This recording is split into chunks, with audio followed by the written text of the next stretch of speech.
All right, today we're jumping into a really powerful folktale about failure, about innovation, and about an absolutely unbreakable spirit. It's a story about a family that loses everything, only to find out that real wealth isn't about what you have in your pockets, but what you can create when you've got nothing left to lose. Okay, let's get into it. And this whole story really hinges on this one profound idea from the family's matriarch, Ganga Devi. It's his belief that you've got to prioritize long-term growth over immediate comfort. It's like a little seed of wisdom that's going to guide her family through their absolute darkest times. Definitely keep this quote in the back of your mind as we go. So let's meet our family. We have Hariya, his younger brother Lalu, and their mother Ganga. They're barely scraping by, with a tiny little tea stall. But their whole world gets shattered when the local zamindar, this totally ruthless landlord, shows up. He's not there for tea, he's there to collect a debt. And in this act of just pure cruelty, he has his men smash their stall to pieces, their one and only source of income. And just like that, everything's gone. The family is just plunged into despair, facing the raw, terrifying possibility of actual starvation.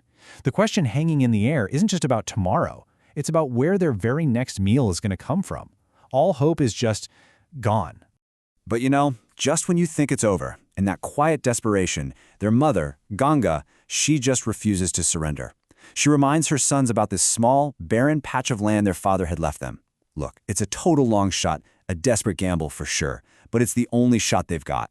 And this leads them to their first attempt at a comeback, one that's fueled by a really incredible sacrifice. So how do they even pay for this gamble? Well, Ganga offers up her Mangalsutra, her wedding necklace. And you've got to understand, this isn't just a piece of gold. It is the last symbol of her late husband, it's her honor, it's her entire past, all wrapped up in this one object.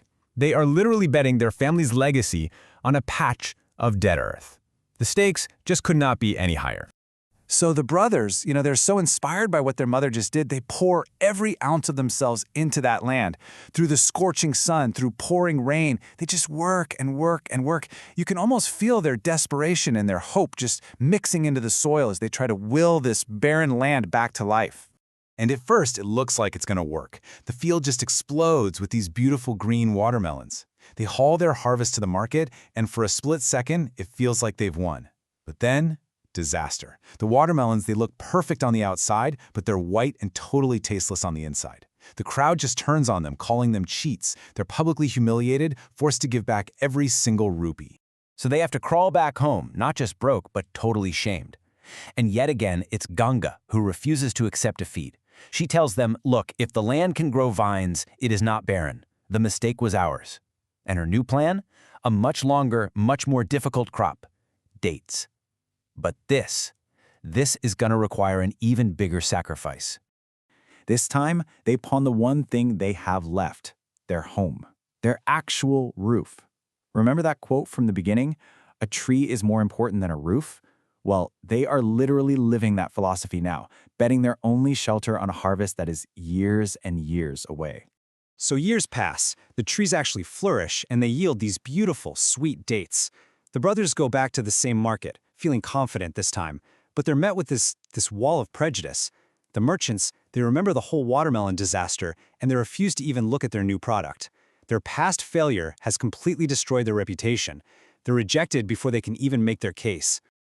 Okay, so this is the crucial moment. Think about it. They have a perfect product that the market will not even look at. They're at absolute rock bottom. No home, no money, and a ruined name. And it's right here, in this moment of total failure, that the story really turns.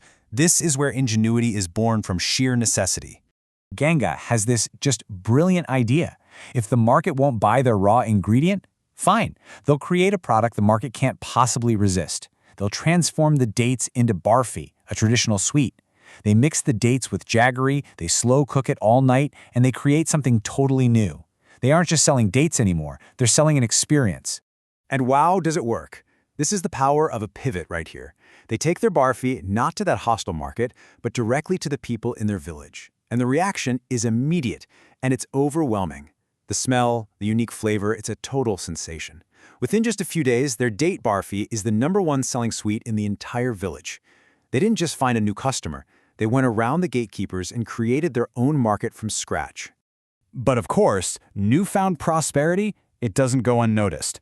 The zamindar, the guy who thought he had crushed them for good, sees their success and is just consumed with envy. He can't stand the idea of these poor people becoming rich, so their success has brought back their old enemy, and now they're facing a whole new test.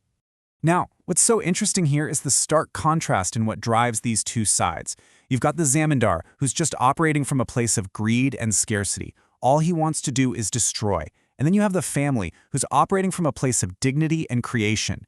You know, the very first thing they do with their money is buy back their mother's Mongol sutra. It was about restoring their family's honor. So the zamindar, he cooks up this nasty plan to cut them off at the source. He sends his thugs to strip their date trees bare in the middle of the night.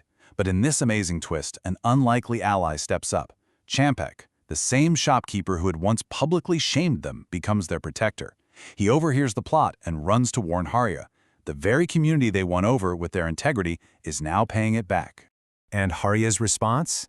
It's genius. Instead of fighting violence with violence, he uses his wits. He coats the tree trunks with this harmless but intensely itchy herb. So when the zamindar's goons try to climb the trees, they're sent running and scratching in agony. It's this clever, almost funny victory that just goes to show you that intelligence can totally trump brute force. All right, so let's bring it all home. They've defended their business, they've reclaimed their honor, and now the family is set up for real, lasting success. Their whole journey is about to come full circle, and it's going to pay off in ways they never could have imagined.